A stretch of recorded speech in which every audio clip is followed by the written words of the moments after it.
पेशा, मुसाफिर और एक्सप्लोर। पैदाइश 25 फरवरी 1304 को तांगीर, मराकश में। वफात 1369 मराकश में। इसके लिए मशहूर, तारीख के अजीम तरीन मुसाफिरों में से एक सवाने हुंडी।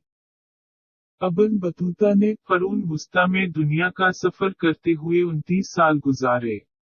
अपने सफर के दौरान इसने तकरीबन 75,000 मील जमीन का इहाता किया, जिसमें इस्लामी सल्तनत और इससे आगे का बेशतर हिस्सा शामिल था।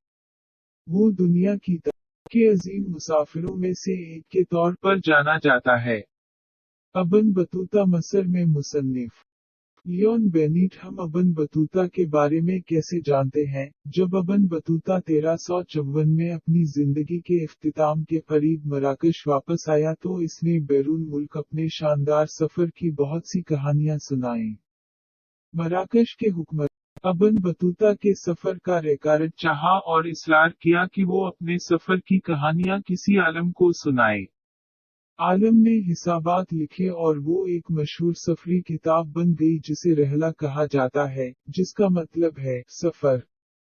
अबन बतूता कहाँ पले? अबन बतूता 25 फरवरी 1304 को तांगीर, मराकश में पैदा हुए।